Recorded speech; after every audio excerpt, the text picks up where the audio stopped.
nanga opetolinga na makila na Yesu nzambe nanga nzambe nanga Bienvenue dans cette série où nous parcourons l'évangile de Jean chapitre par chapitre. Ensemble, nous allons explorer la vie et la parole de Jésus et découvrir ce que cet évangile révèle à son sujet. Aujourd'hui, nous commençons par Jean chapitre 1. Qui est réellement Jésus-Christ? Certains disent qu'il était un grand enseignant. D'autres, par contre, disent qu'il était un prophète ou un guide moral. Mais l'évangile de Jean commence par une déclaration qui va bien au-delà de ces idées. Jean nous dit que Jésus n'est pas simplement quelqu'un envoyé par Dieu. Il est Dieu et il est venu à nous. Avant de continuer, laissez-moi partager cette chose venant de mon cœur. Servir Dieu ne demande pas d'être pasteur ou prophète ou évangéliste ou apôtre. La Bible nous appelle tous à être des disciples de Jésus-Christ. Je ne suis pas un théologien, loin de là. Je suis simplement quelqu'un qui a soif de comprendre Jésus-Christ et de partager cette passion avec les autres. Et aussi, je ne sais pas combien de temps il me reste dans ce monde, mais je ressens un profond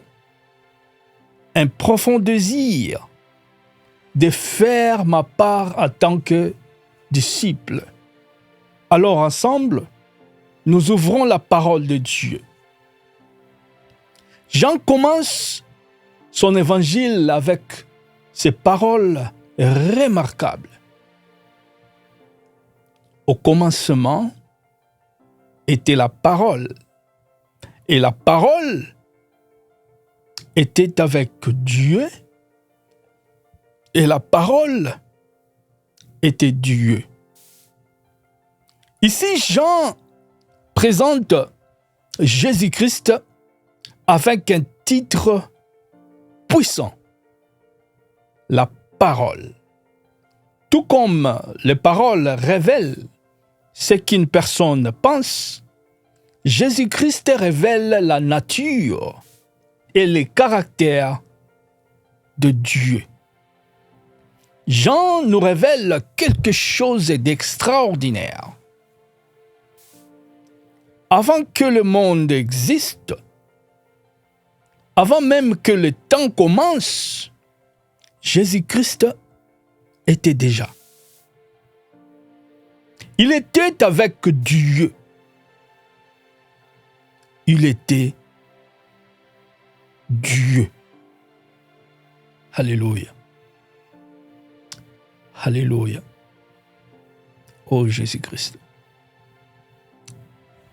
Et par lui, toutes choses ont été créées. Cela signifie quoi?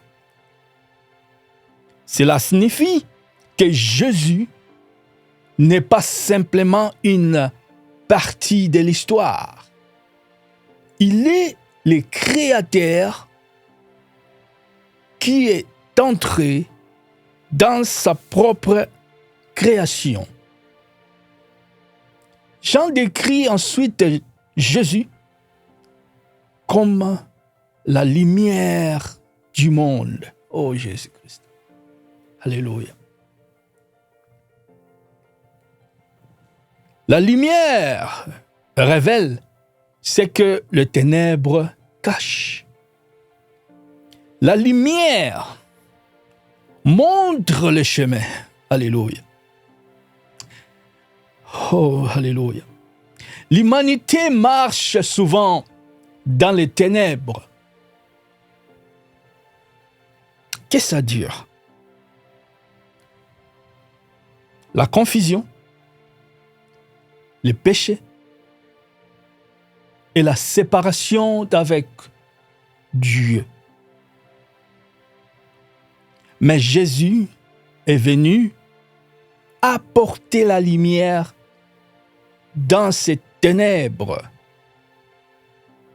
Jean nous dit que la lumière brille dans les ténèbres et que les ténèbres ne l'ont pas vaincu.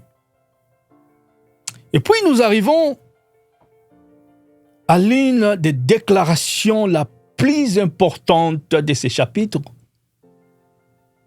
de tout l'évangile. La parole est devenue chair et elle a habité parmi nous. Cela signifie que Dieu lui-même est entré dans l'histoire humaine.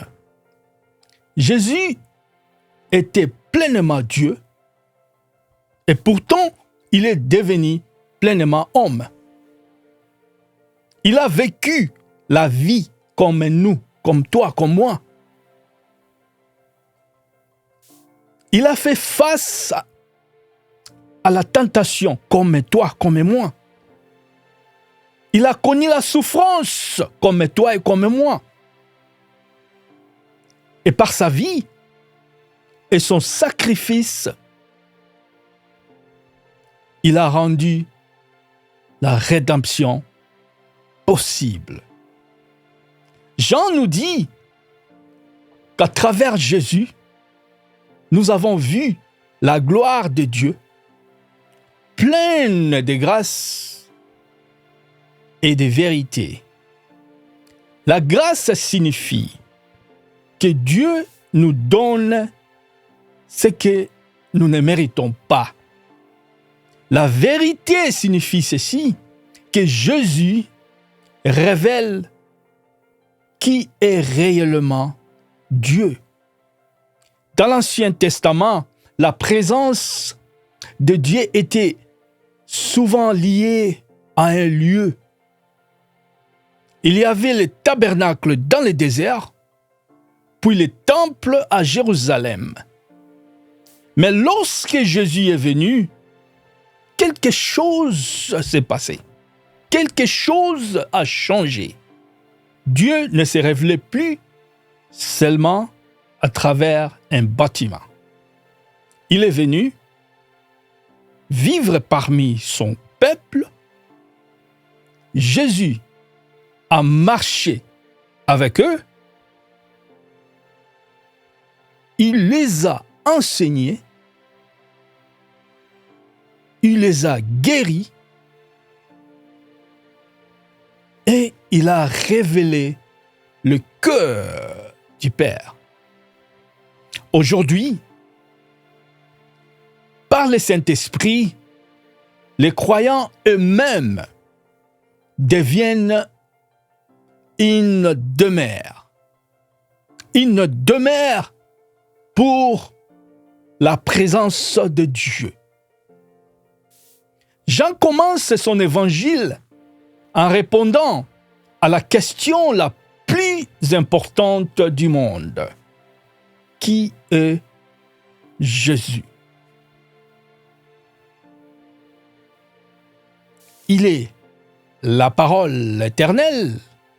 Alléluia. Il est la lumière de l'humanité. Hosanna. Et il est le Fils de Dieu qui est devenu chair et qui a habité parmi nous.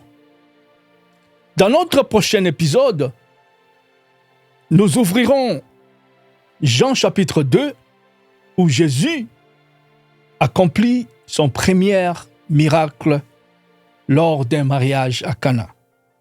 Et à travers ces miracles, nous commencerons à voir sa gloire révélée. Que le Seigneur vous bénisse.